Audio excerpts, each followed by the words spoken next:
We are back at it today, you guys. I am doing the refrigerator. Antonio's bringing in the dishes and things like that. And so this is kind of the next piece of the puzzle, is putting our food and, that stuff, because I think tonight is the last night that we are going to be sleeping inside officially. Like, tomorrow morning, I'm taking that bedding off, and the bed that we are sleeping on is going into the trash. So that's it, you guys. Band-Aid off.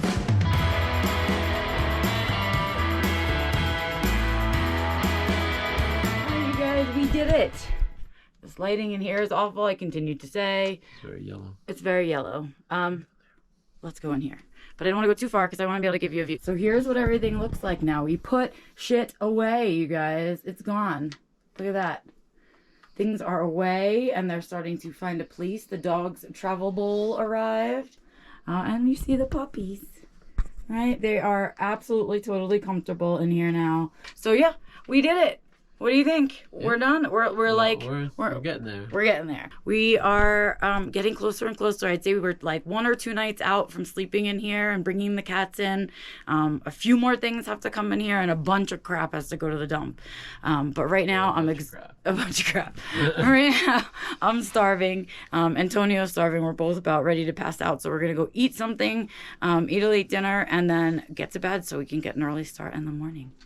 Well, we are putting together the last dog dinner in the house, and then we'll be making the last human dinner in our house. You know, we're getting ready to do the feed, so cats are getting anxious, and this is going to be the cat's last dinner.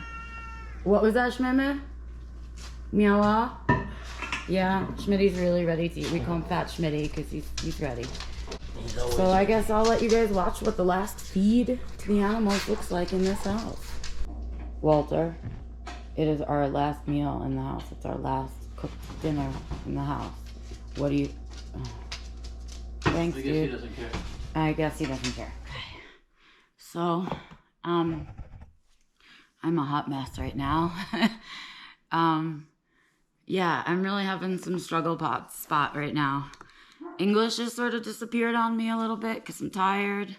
My stomach is way unhappy with me right now. Let me see if I can get some better lighting or something. I don't know. Oh, look, that's not so bad. Okay. Sorry if my train of thought got interrupted, but that's exactly how I am today right now. I'm like a hot mess. And I'm just finishing up my coffee because Antonio was in the shower, and now it's my turn to shower. And I'm tired. And today is a day for me that everything is sort of upticked. I'm really struggling to focus and find my English because I'm really tired and I'm low on spoons. But also there's so many things going on in my brain right now that I'm struggling to stay in the present. I'm struggling not to dissociate from all of it because it's really crazy inside my head. The other thing is that I'm really having high anxiety today. And I think that's because I legit just took the sheets and pillows off of our bed downstairs for the last time. Like, there is no sleeping in here today. And I was just saying to Antonio last night, like, when we first decided to move, when we first agreed that we were gonna move, my early on thoughts were, oh my God, we have to empty every fucking cabinet. Oh my God, we have to get everything out of every nook and cranny in the house. And it was totally overwhelming. Well, guess what? I walked through the risk door, boop-a-doo, and took the risk. And here we are on the other side of it. And my load already feels lighter, like we have so much less stuff. And that everything will just be right there, wherever we are. Makes me feel safe and secure and free, and that's what I want. That's what I'm looking for. That's my F word for this year. That's what the end goal dream is, right? Is that feeling of just full contentment in my life, with my life, which isn't a constant. You know, you still have bad days in there, but your bad days don't become these elongated periods of time, you know? Not if you keep living your life the way that I talk about living your life. I am so tired. So tired. We just, mostly because like crazy day.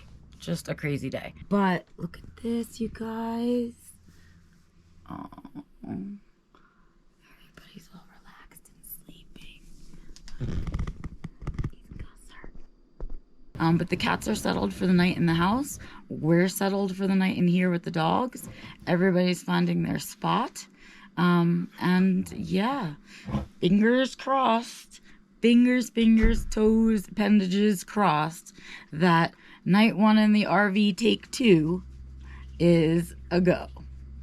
We'll see you in the morning, I hope. Well, you guys, we did it. What? Yes. All night long, we slept in the RV with the dogs. Today is cat day, and they will get moved in here in like an hour. We're gonna eat breakfast ourselves, get the cats in here, and get, started finishing painting and all the things we didn't finish yesterday. Fun times.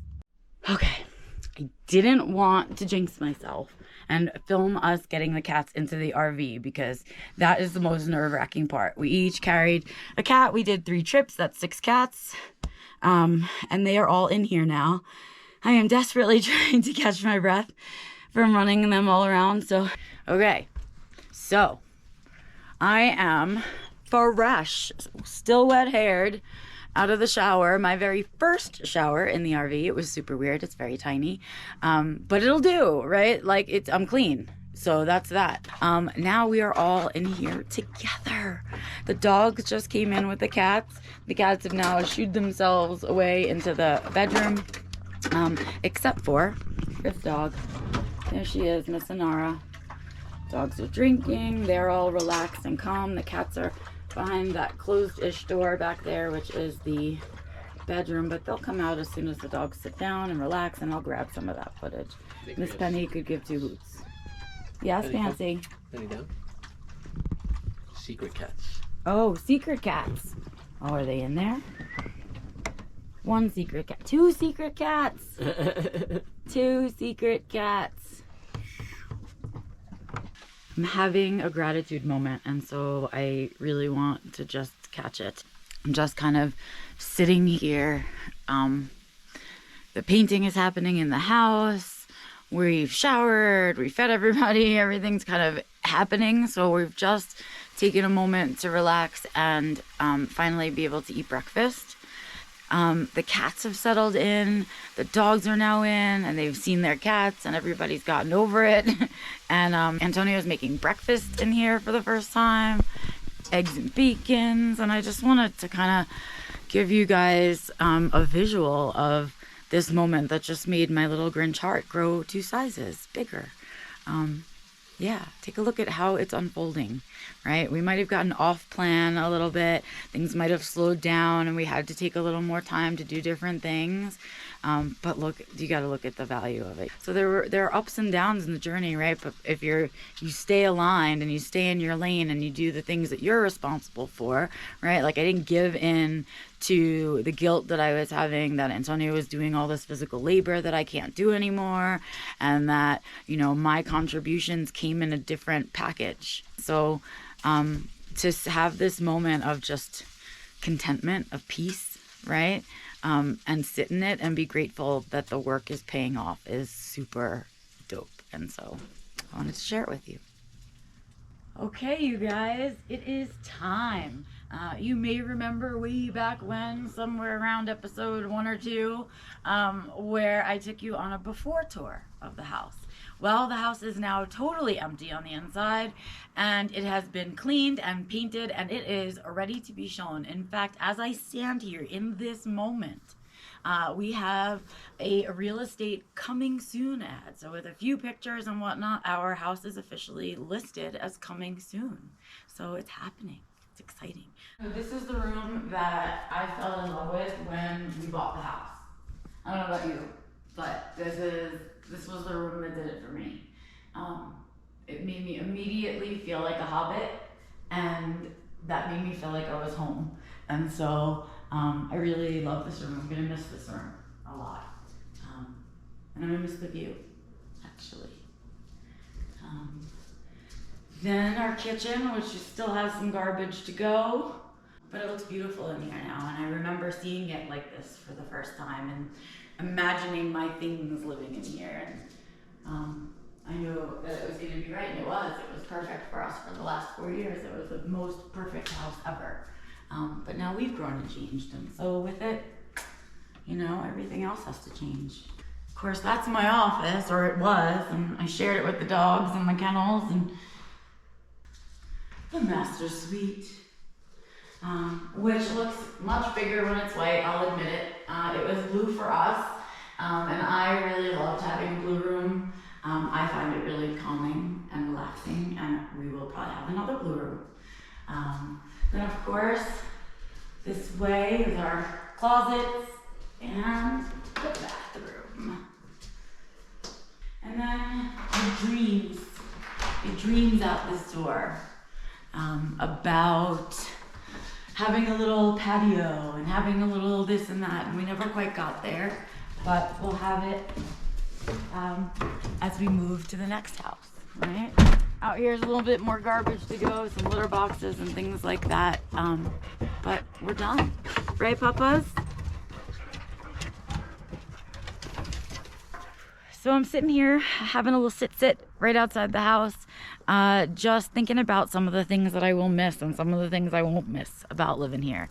I'm just hanging out here on this little wire bench, just hanging out with the dogs, enjoying the shade before it gets too hot, and enjoying one of my favorite views of the house, or from the house, or from our yard. I don't know. So what will I miss? Oh, I will miss Colorado's dry air so very, very much. I will also miss the views to and from my house, which made the drive to and from home amazing every single time, no matter what the weather.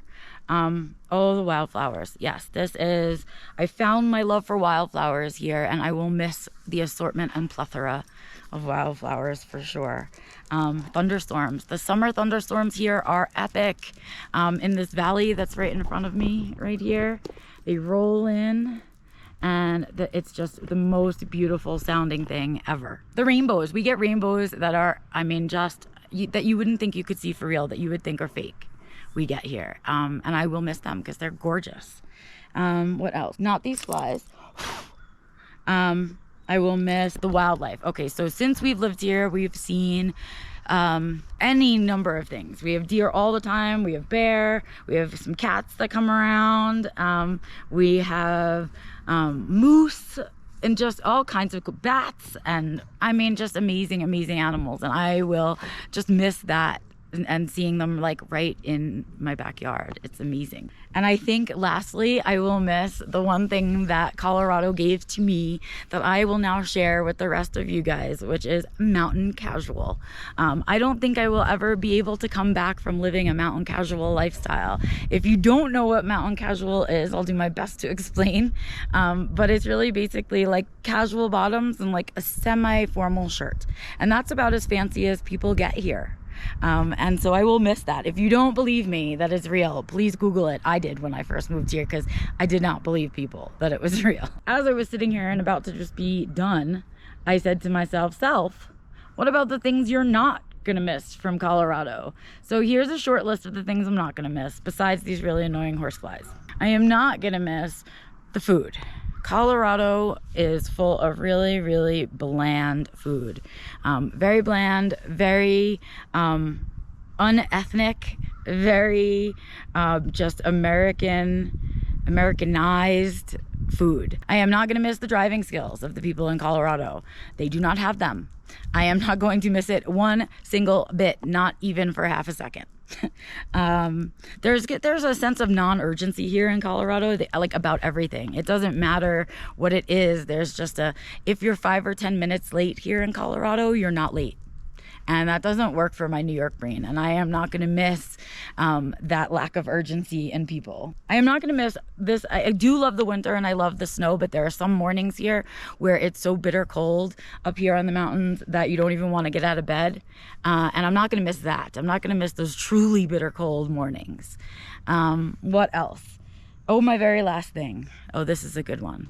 The very last thing that I will not miss about Colorado is that Colorado is at least 10 years behind in all of its autismness, in its supports, in its societies, in its thinking, in the way that the community is serviced. And I am privileged to have come from a part of the country in which that is not the case, in which we are on the forefront of things. And it's part of the reason that I'm excited to move back to the East Coast, is for accessibility to that. And so those are my thoughts on Colorado. I will miss it here, and I'm certain I will come back and visit people here. I did not feel that way about New York. And I can't wait to see where we end up. I can't wait to see what our upgrade looks like. I wish that wherever we land, we love as much, no, that we love more than we loved our time here. Because I really loved my time here.